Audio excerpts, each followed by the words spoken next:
तैयार हो चुकी प्रिया आईने के सामने अपना फटा लहंगा लेकर बैठकर रो रही है और कमरे में आई अपनी बहन से कहती है, दीदी देखो मेरी शादी का लहंगा फट गया। अगर तुमने मेरे लिए लहंगा डिजाइन किया होता तो ये नौबत ना आती। अब तुम ही इस लहंगे को ठीक कर सकती हो। मुझसे कोई उम्मीद मत रखो, तुम्हारा लहंगा फटा है तुम जानो। प्रिया सगी बहन होने के बावजूद भी अपनी बहन की मदद किए बिना चली जाती है और ये सब कुछ शांति देख लेती है। वो बाहर जाती है जहां सारे बाराती कुर्सियों पर बैठे थे। तभी उसकी नजर प्रिया की जेठानी काजल पर पड़ती है। काजल बेटा, नेहा का लहंगा फट गया, वो बहुत रो रही है। अब तुम ही कुछ कर सकती हो। हाँ हाँ आंटी जी, क्यों नहीं।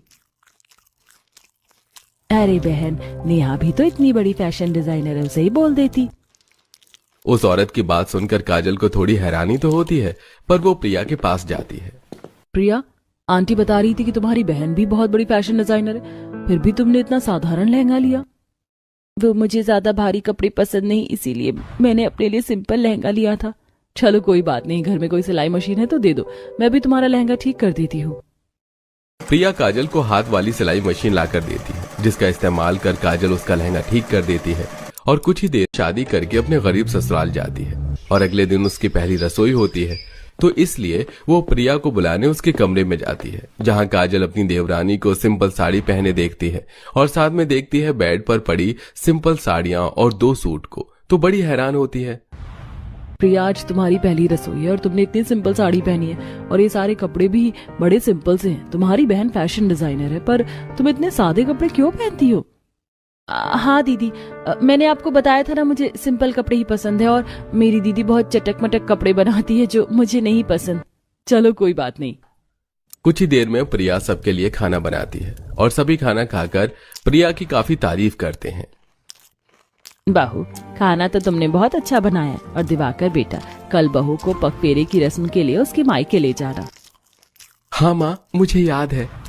इतना बोल दिवाकर खाना खाकर ऑफिस के लिए चला जाता है और काजल कुछ सिलाई के लिए कपड़े लेकर कमरे में जाती है और जमीन पर बैठकर एक सूट का कपड़ा काटने लगती है। मेरी देवरानी कितने सादे कपड़े लेकर आई है। अब वो यहाँ से अपने मायके ऐसे सिंपल कपड़े में जाएगी तो लोग क्या कहेंगे। बस आज रात तक का समय है मेरे पास, मैं एक प्यारा सा सूट सिलकर प्रिया के लिए तैयार कर दूंगी। कटिंग के बाद वो मशीन पर बैठती है और सिलाई। पता नहीं क्या देखकर शादी कर ली मेरे बेटे ने तुझसे। तू कितनी बड़ी डिजाइनर क्यों ना बन जाए, कहलाएगी तो एक दर्जी ही, और मेरे घर में दर्जी की जगह नहीं है। एक बार खुद को देख और एक बार हमें देख, मेरे बेटे की बदौलत अमीर हुई है तू। नेहा ये सब कुछ सोच ही रही होती है कि तभी प्रिया नेहा से कहती है, दीदी प्लीज बना मत करना, जेठानी जी ने इस ड्रेस को बनाने में दिन रात एक कर दिया है। मुझे ये ड्रेस बहुत पसंद आई। मैं इस ड्रेस को कब से बनाने की कोशिश कर रही हूँ, पर कुछ ना कुछ दिक्कतें आ रही हैं और तुम्हारी जेठानी बिल्कुल सही कह रही है। मुझे माफ करना, मैंने तुम्हारे फैसले को गलत कहा। तुम्हारा फैसला बिल्कुल सही है।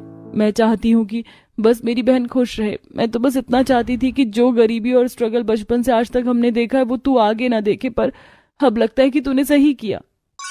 काजल अपनी सूझबूझ से दोनों बहन के बीच की दूरियों को खत्म कर देती है और एक बार फिर दोनों बहन में प्यार बढ़ता है। और अब समय समय पर नेहा प्रिया को कॉल करती, बल्कि उससे मिलने उसके ससुराल भी आती है। अब काजल को भी एक अपॉर्चुनिटी मिलती है और वो नेहा के। आज तुम दोनों ने मिलकर इतना सारा खाना बनाया है। हाँ माँ जी, आज मेरा जन्मदिन है। हम बड़े बड़े रेस्टोरेंट में तो नहीं जा सकते, पर अपने घर आए मेहमानों की पसंद का खाना तो बना सकते हैं। आज मैंने सब कुछ नेहा की पसंद का बनाया है। दीदी खाओ ना। नहीं, मेरा पेट भरा है माँ, काफी देर हो गई है हमें यहाँ आए हुए। अब मुझे चलना चाहिए, मुझे बहुत से काम है। दीदी आप चले जाना, हम आपको रोकेंगे नहीं, पर मेरी भाभी ने आपके लिए एक गिफ्ट तैयार किया है, वो लेती जाना। दिवाकर के कहने पर नेहा कुछ देर और रुकती है। कुछ देर में काजल एक प्यारा सा गाउन लेकर आती है, जिसे देख नेहा बड़ी हैरान होती है। ये गाउन मैंने बनाया है। मेरा भी बचपन से सपना था कि मैं एक बड़ी डिजाइनर बनूं, पर गरीबी और हालात ऐसे थे कि दर्जी बनकर रह गई। पर मैंने अपने शौक नहीं मरने दिए। माना कि हम गरीब हैं पर दिल से अमीर हैं। जरूरी नहीं कि जहां पैसा हो वहीं इज्जत और प्यार हो। इंसान को लग्जरी लाइफ से पहले अपने सेल्फ रिस्पेक्ट को चुनना चाहिए, और शायद प्रिया ने वही किया। काजल की यह बात सुनकर नेहा को अपने ससुराल की याद आती है, जहां उसे इतनी बड़ी फैशन डिजाइनर और पैसा कमाने के बाद भी उसकी सास से इज्जत नहीं मिल रही।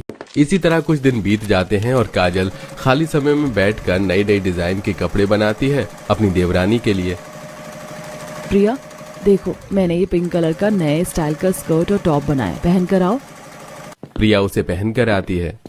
वाओ जेठानी जी, ये तो बहुत अच्छा है, मुझे पसंद आया। प्रिया देखो, ये अभी फुल लेंथ का गाउन बना रही हूँ, इसे कल पहनकर दिखाना। ठीक है दीदी। इसी तरह से काजल अब अगले दिन तक दूसरी ड्रेस भी बना लेती है और प्रिया उसे पहनकर अपने पति से फोटो सेशन करवाती है।